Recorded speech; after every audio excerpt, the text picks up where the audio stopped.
උභයක්ඛේ මරණ. ඒ කියන්නේ පිංගතුනි කෙනෙක්ගේ ආයුෂ ගෙවෙනකොටම කර්ම විපාකයක් එකටම එකතු වෙනවා.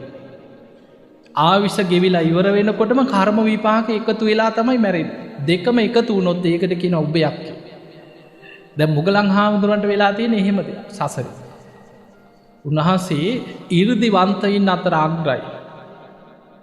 බුදු කෙනෙකුට පමණයි යමා මහ පෙළහර පාන්න පුළුවන්. හැබැයි මුගලන් හාමුදුරන්ට බැරි එකම දේ තමයි යමා මහ පෙළහර පාන්න බෑ. අනිත් ඕන ප්‍රාතිහාරයක් පාන්න පුළුවන්. නිතර අහසින් වඩිනවා. දෙව්ලොවට යනවා, බඹලවට යනවා. නොපෙනී ගමන් කරනවා. පොළොව ඇතුලෙන් කිමිදිලා තව තැනකින් මතුවෙනවා. ජලයේ උඩ සක්මන් කරනවා. මේ තරම් 이르දි ප්‍රාතිහාර පාන්න පුළුවන් මුගලන් හාමුදුරුවෝ දවසක් ගිජ්ජකූට පර්වතයේ ආශ්‍රිත තියෙන ගල්ලෙනක ඔය රජගහ නුවරදී තමයි ඔය සිදුවීම වෙන්නේ. උන්වහන්සේ ගල්ලෙනේ වැඩ හිටියා. කාලශිලා කියලා ගල් තලාවක. එහෙම වැඩ ඉන්නකොට උන්වහන්සේගේ කුටියේ වැඩ ඉන්නකොට මේ ගල්ලෙනකින් හදපු කුටියක්. උන්වහන්සේට දැන් ඇහෙනවා භාවනා කර කුටිය ඇතුලේ සමාපත්තියෙන් භාවනා කරන පිරිසක් එළියේ කතා වෙනවා කඩපන් දොර කඩපන් කිව්වා. උන්වහන්සේ දිවසින් බැලුවා පොළු ආයුධ අරගෙන දොර කඩන්න හදනවා. සැනින් සියුම් ශරීරයක් මවාගෙන යතුරු හිලෙන් එළියට ගිහිල්ලා අර පිරිස අතරින්ම නොපෙනෙන්න වෙනත් පළාතකට වැඩියා.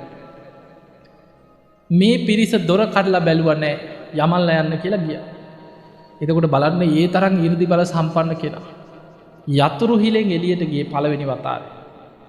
ආයෙත් ටික දවසකට පස්සේ ඔය කුටියේම භාවනා කරනකොට පිරිස ඇවිල්ලා දොර කැඩුවා. කඩනකොටම අහසට පැන නැගි පියස්සෙන්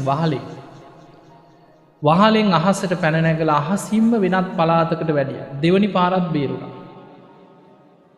ඊට පස්සේ ආයෙමත් ටික දවසකට පස්සේ මුගලන් හාමුදුරුවෝ ගල්ලෙනේ භාවනා කරනකොට බැලුවා ඇයි මේ පිරිස මගේ පස්සෙන් ආවේ? නැවත නැවතත් ආයි එයිද කියලා බැලුවා. බලනකොට මෙන්න එදත් පොළු අරගෙන ආයුධ අරගෙන කට්ටිය ලෑස්ති වෙනවා. අදත් යන්. ඔය ශ්‍රමණේ අහු වුණොත් ගහලා මරමු කියලා පොළු අරගෙන ආයුධ අරගෙන කට්ටිය සූදානම් වෙනවා. එදා මුගලන් හාමුදුරුවෝ භාවනා කරලා බැලුවා දේවතාවක් මම මග හැරියා. නැවත නැවතත් මගේ පස්සෙන් මේ කැරකෙන්නේ මං කරපු කර්මයක් දෝ කියලා බැලුවා. සංසාරේ හැටි ආත්ම 100ක් ආපස්සට බැලුවා. උපන් හැම ආත්මිකම ආයුෂ ගෙවෙනකොට ගුටි කාලා තමයි මැරිලා තියෙන්නේ. හැම ආත්මිකම ආයුෂ ගෙවෙනකොට ගුටි කන ක්‍රමයක් පෑදෙනවා. ආත්ම 1000ක් ආපස්සට බැලුවා. කල්පයක් කල්ප දෙක තුන සංවට්ට විවට්ට කල්ප ගණන් බැලුවා. බලන හැම ආත්මිකම ඇටකටු කුඩු වෙන්න ගුටි කාලා තමයි මැරෙන්නේ. සතෙක් වෙලා තිරිසන් අපායක ඉපදුනා. සංසාරේ නොයි අපාය ඉඳන් වැටලා තියෙන මුගලන් මේ ඉන සංසාර ගමනේ නිවන් දකින්නකම් අපි කාටත් යන්න තියෙන්නේ සතර අපායේ මහගෙදර කරගත්ත ගමන.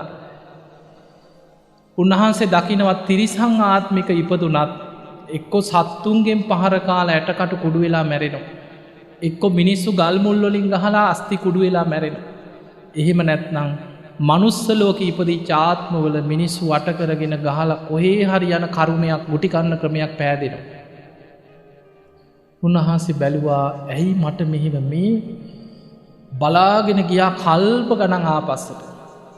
ඔහොම යනකොට එක ආත්මයක් දැක්කා කල්පයක්ම මහා නිරේ වැටිලා පැහි දුක් විඳින ආත්මයක්. පොඩි කාලයක් නෙමෙයි මහා කල්පයක් අපායේ පැහෙනවා.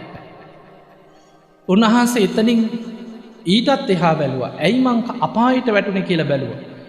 අන්න දැක්ක කර්මය. ඇස් දෙක පේන්නේ නැති අන්ධ දෙමව්පියන්ව බොහොම ආදරින් අම්මේ අපි ගමනක් යන් කියලා අතින් අල්ලගෙන තාත්තවත් අල්ලගෙන එක්කන් යනවා කැලයක් මැද්දේ. නෑදෑ ගෙදරක යන් කියලා එක්කන් යනවා. බොහොම ආදරෙන් එක්කන් ගියා. මහා කැලේ මැද්දට එක්කන් ගිහිල්ලා පොල්ලක් අරගෙන අර අන්ධ දෙමව්පියන්ට පොල්ලෙන් ගහගෙන යනවා මේ තරුණයා.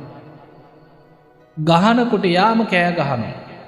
අනේ අම්මේ අපිට හොරු ගහනවෝ. අනේ තාත්තේ අපිට හොරු ගහනවෝ. අනේ අපිට හොරු ගහනවෝ කිය. අර අම්මා තාත්තා කෑ ගහනවා. අනේ පුතේ උඹ දුවලා බේරියන්. දැන් අපේ වයස ඉවරයි. උඹ බේරියන් පුතේ කියලා. කියද්දි ගහලා බිම වැටුණට පස්සේ හිස් කබලටම ගහලා අතපය කඩලා ඔලු කටු කුඩු කරලා මරනවා. පරඬැලක් වීසි කරා වගේ කන්දකින් පහලට අර දෙමව්පියෝ දෙන්න මරලා වීසි කරනවා.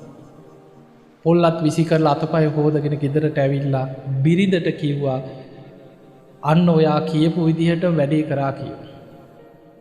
තමන්ගේ බිරිඳගේ පෙළඹවීම නිසා අන්ධ දෙමව්පියන්ව කැලයක් මැද්දෙන් එක්කන් ගිහිල්ලා හොරු ගහන විදියට ගහලා මැරුවේ.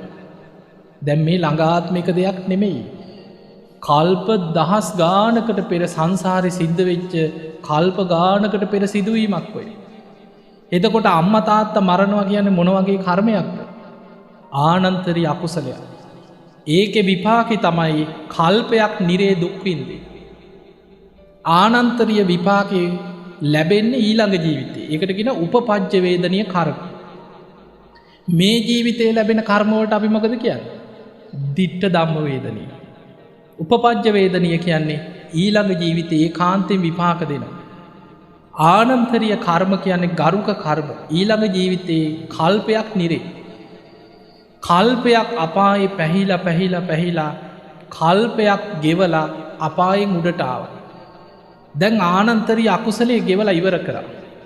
හැබැයි කැලයක් මැද්දෙන් එක්කන් ගිහිල්ලා රවට්ටලා පොල් වලින් දෙමව්පියන්ට පහර දීපු කර්මය අපරාපරිය වේදනීය කර්මයක් හැටියට නිවන් දකින්නකම් පස්සෙන් ආවා. හැම ආත්මිකම ආවිස ගෙවෙනකොට ගුටි කන්න ක්‍රමයක් පෑදෙනවා. ඔන්න සසරේ හැටි. පින්වතුනි මුගලන් හාමුදුරුවන්ට පිරිනිවන් පානකම් විපාක දුන්නා.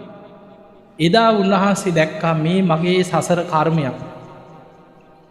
එදා හොරු පොළු අරගෙන 500ක් කුටිය වට කරපු වෙලාවේ 이르දිය තිබ්බා. උන්වහන්සේ අදිෂ්ඨාන කරගත්තා මගේ ආයුෂ ගෙවිලා ඉවරයි. අද මම මේකට මූණ දෙනවා කියලා හිත හදාගත්තා. උන්වහන්සේට අහසින් යන්න තිබ්බා වෙනද වගේ මගාරින්න තිබ්බා. හැබැයි එදා අනිමිත්ත සමාපත්තියකට සමවැදිලා මුණ දුන්න. කුටිය දොර කඩනකොට උන්වහන්සේ මනෝමය ශරීරයකින් ඕලාරික කය එහෙම්මම තියෙද්දි ශරීරයෙන් එළියට යන.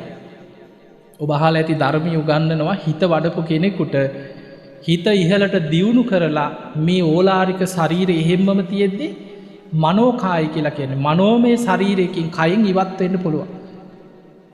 ශරීරයෙන් එළියට ගිහිල්ලා බලාගෙන හිටියා කර්මය විපාක දෙන හැටි. අර පිරිස වට කරගෙන පොළු වලින් ගහලා හිස් කබල කුඩු වෙනකන් අතපය කැඩෙනකම් පොළු වලින් වට කරගෙන ගැහුවා. එදා කල්ප ගානකට පෙර අම්මා තාත්තා කන්දෙන් පහළට වීසි කරා වගේ ගල්ලෙනින් පල්ලෙහාට ඇදලා වීසි කරා. යමල්ලා යන්න කියලා ගියා. උන්වහන්සේ 이르දියෙන් අහසේ ඉඳන් මේක බලාගෙන හිටියා. පිරිස ගියාට පස්සේ අදිෂ්ඨානයක් කරගෙන හිටියේ මම බුදුරජාණන් වහන්සේගෙන් අවසර නොගෙන පිරිනිවන් පාන්නේ නැහැ කියන අදිෂ්ඨානය. ඒ වෙලාවේ මනෝමය ශරීරයෙන් අදිෂ්ඨාන කරලා ඕරාරික කයට ඇතුල් වුණා. අර කැඩිච්ච අතපය කොටස් හිස් කබලේ කොටස් 이르දියෙන් හදාගත්තා. නැකිටලා වැටිලා තිබ්බ සිවුර අරගෙන පොරෝගෙන අහසින්ම වැඩියා ජේතවනාරාමයට. එදා බුදුරජාණන් වහන්සේ බොහෝ පිරිසකට දහම් දෙසන. මුගලන් හාමුදුරුව අහසින් වැඩම කරලා ධම්සභා මණ්ඩපයට ඇතුල් වෙනකොට බුදුරජාණන් වහන්සේ වදාළ මොග්ගල්ලාන ඔබ මම බේරගන්න ගොඩක් උත්සාහ කරා. ඔබම කරපු කර්ම විපාකයක් ඔබට ওই විපාක දුන්නේ කි. භික්ෂුන් වහන්සේලා බැලුවා මේ ඉන්නේ මොකුත් නැහැනේ ඔය ඉන්නේ හොතට. බුදුරජාණන් වහන්සේ වදාළ මොග්ගල්ලාන සංඝයාගේ සැකය දුරු කරන්න කාලයයි කි. ඒ වෙලේ මුගලන් හාමුදුරුව බුදුරජාණන් වහන්සේගෙන් අවසර අරගෙන එතනින් අහසට පැන නැගලා 이르දියෙන් අහසේ මවල පෙන්නවා කියනවා තමන් සසරේ කරපු කර්මයක් සංසාරේ තමන්ට විපාක දීපු කර්මවල ස්වභාවයත් ඒ ජීවිතේ උන්වහන්සේට විපාක දීපු හැටි අහසේ 이르දියෙන් මවල පෙන්නවා. උන්වහන්සේ මහා 이르දි බල සම්පන්න කෙනා.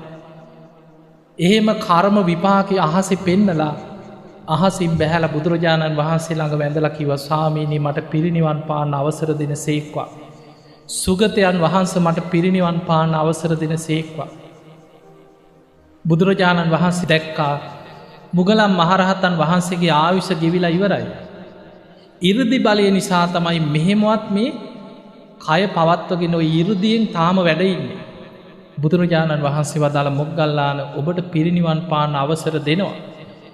හැබැයි පිරිනිවන් පාන්න පෙර සංඝයාට ධර්ම පරියායක් දේශනා කරන සේක්වා කියලා ඉල්ලීමක් කරා. මුගලන් හාමුදුරුවෝ බුදුරජාණන් වහන්සේ ඉදිරියේ අවසර අරගෙන භික්ෂූන් වහන්සේලාට ධර්ම දේශනාවක් කරා. ඒ බණ කියලා අවසන් වෙලා බුදුහාමුදුරන්ගේ සිරිපතුල් වන්දනා කරලා ජේතවනෙන් එළියට යනකම් පස්සෙන් පස්සට බුදුහාමුදුරුවෝ නොපෙනෙනකම් වැඳගෙන පස්සට යන්නේ. බුදුරජාණන් වහන්සේ සංඝයාට කියනවා මහණෙනි මොග්ගල්ලාණන් වහන්සේ පිරිනිවන් පෑවට පස්සේ මේ බුද්ධ ශාසනයේ භාගයක් අඩක් පාළුවට ගියා වගේ දැනේ කියලා.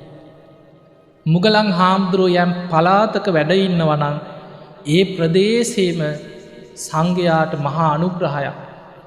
මහණෙනි මොග්ගල්ලාන පිරිනිවන් පාන්න යන ගමනේ සංඝයාට කිව්ව පෙර ගමන් යන්න කිව්ව මගට යනකම් නගරේ දොරටුව ළඟට යනකම්. මුගලන් හාමුදුරුවොත් එක්ක සංඝ පිරිස නගරේ ద్వාරයේ ළඟට යනකම්ම පෙර ගමන් ගියා. නගරේ දොරටුව ළඟදී මුගලන් හාමුදුරුවෝ සංඝයාට කියනවා ආයුෂ්මතුනි ඔබ වහන්සේලා දැන් උතනින් නතර වෙන්න. මං අහසින් වඩින්නම් කියලා සංඝයාගේ අවසර අරගෙන අහසින්ම වැඩම කරලා තමන්ගේ කුටියට වැඩම කරලා සිවුර ඒකාංශ කළ පොරෝගෙන සිංහසෙයියාවෙන් සැතපීලා හතරවෙනි ධ්‍යානයට සමවැදිලා ඒ ධ්‍යානයෙන් නැගී සිටිනවා සමගම පිරිනිවන් පෑවා කියලා ධර්මයේ තියෙනවා. බොහොමයි මුගලන් හාමුදුරන්ගේ පිරිනිවන් පෑම ගැන තියෙන්නේ. එතකොට හිතන්න ඒ තරම් 이르දි බල සම්පන්න වුණත් සංසාරී කරපු කර්ම විපාක පස්සෙන් ආවද නැද්ද? එනවා. කර්මය ගැන හිතන්න. ඒක ඔබටත් එකයි මටත් එකයි කාටත් එකයි. යංකම් මං කරිසාමි කල්යාණං වා පාපකං වා තස්ස දායාද. මම යම් යහපත් දෙයක් කරොත් යහපත් විපාක මට ලැබෙනවා. මම කරන දේ අයහපත් නම් ඒ අයහපත් විපාක ගෙනියන්නේ මමමයි කියලා හිතන්න.